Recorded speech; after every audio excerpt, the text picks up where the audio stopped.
I got a story about this. So one of my friends, he's kind of a wild guy, and he was babysitting his daughter and another a woman's daughter from down the street, hey? And so he plays with them, and he plays with them, you know, pretty intensely. And so the kids love that, except when they don't.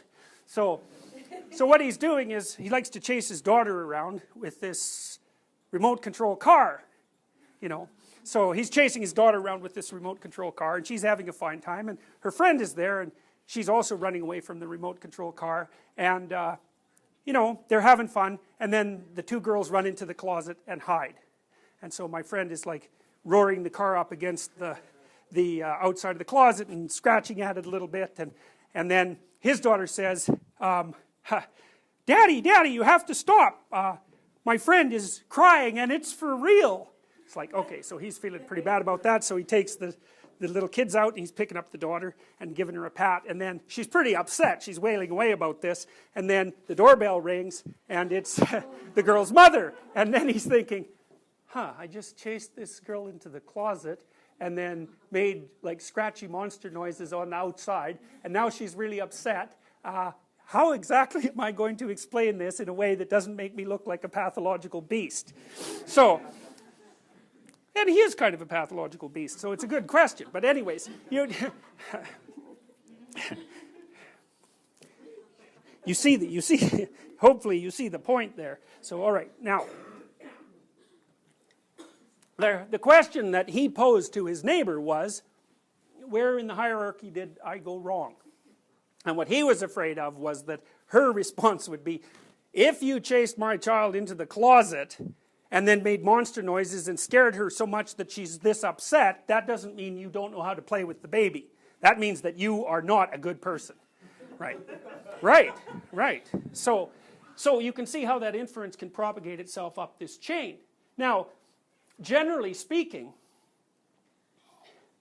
if you make an error like that, you should make the presupposition that one of your local routines is at fault, and you should also make that proposition in relationship to whoever might be making a mistake like that around you. You should start from the high resolution level and say, well, maybe they are missing a micro skill, instead of the low resolution level, which is they're a bad person. Now the problem with that sometimes is that the reason that things didn't go well for them is that they are a bad person, but probably you should explore that possibility a bit before immediately leaping to that conclusion, because if you do leap to that conclusion and you're wrong, that's also a huge problem. The problem is that when the unexpected occurrence occurs, like in this story, the entire framework is up for debate, because you don't know how to localize the error, and you don't know how to localize its magnitude, and so what your body will do is default to the worst possible option, at least initially.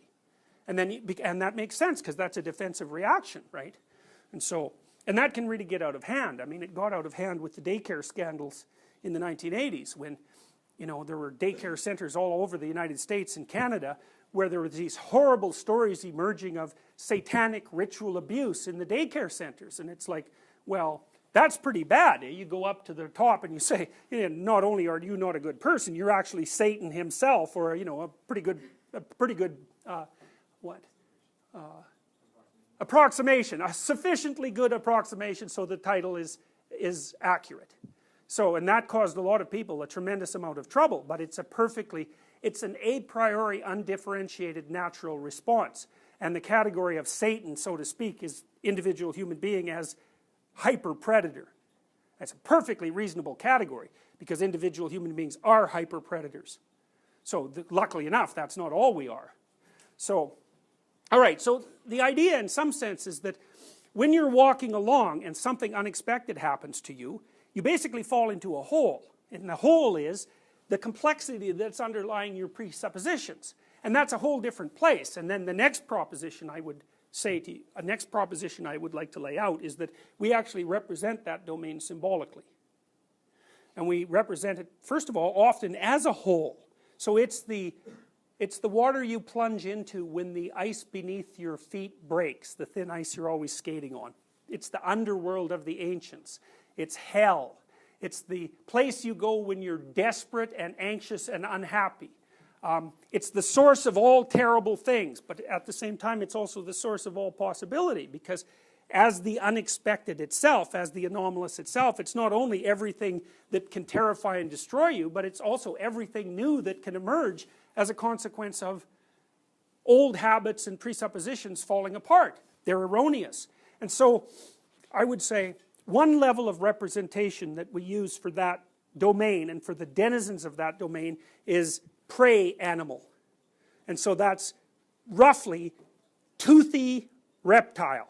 And that can be subterranean toothy reptile, or it can be under the oceans toothy reptile. And there are variants of that, and they take monstrous form. You know, so it's a complex of things that will destroy you in a predatory manner. So that's one domain of symbolism. The other domain of symbolism is that which lies outside tribal territory. That's no man's land. And no man's land is, in a complicated way, that's where you go when your culturally sanctioned presuppositions do no longer function.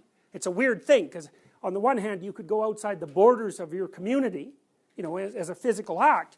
On the other hand, you can go outside the metaphysical boundaries of your community by acting out a culturally sanctified role and failing. Because as soon as you fail, then you're somewhere that your culture isn't, and that's, for all intents and purposes, that's unexplored territory. It's not just a metaphor, it's actually the case. It's just the idea of territory is much more complicated. And then the other domain that seems to be consistently used to represent the unknown as such is the feminine. And the reason for that, as far as I can tell, we talked about this a little bit, is that females are actually the gatekeepers to propagation among human beings, and so the idea that they should be symbolically represented by the terrible and rejecting element of nature is perfectly reasonable perspective, even though it's harsh, but also because the unknown is not only the place where terrible things happen, it's also the place where everything new is born, so to speak. And the most salient characteristic of the feminine is that the feminine is the place where new things are born. And we had to use some damn category for it, you know, and we only had a certain number of categories at hand because of our biological evolution.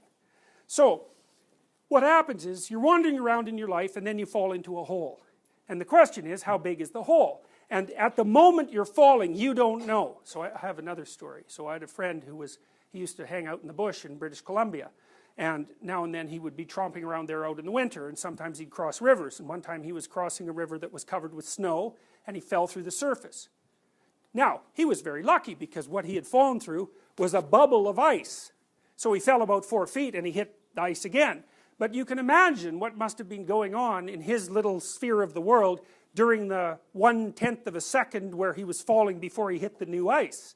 Well, that's a good story to indicate, you know, the similarity between the unexpected and falling into the underworld. And one of the things that I think is extraordinarily useful is that once you guys know that the idea of a journey to the underworld is the same thing as the idea of the validity of your conceptual structures breaking out from underneath you and plunging you into the complexity that characterizes life, then you have one of the keys that you need to understand mythology. And that's a big deal, because most of our history, like our cultural history, is presented to us in the form of extraordinarily ancient stories.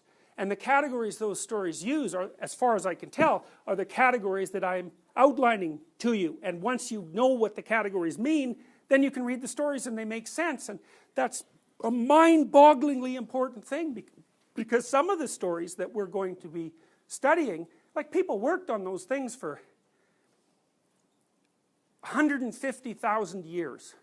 You know, now maybe that's an overstatement, but we certainly know that they worked on them for thousands of years. And if you can't understand them, it's a big problem. You know, before maybe you could just believe them, whatever that meant.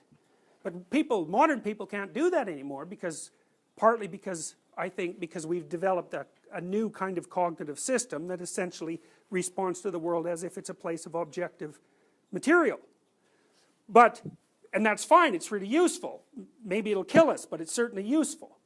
But then there's this other cognitive domain that we actually have to understand, because without it, we're bereft of our history, and our values, the bedrock values that we use to orient ourselves in time and space and to protect us from the catastrophic release of our emotions, all of that's invalidated.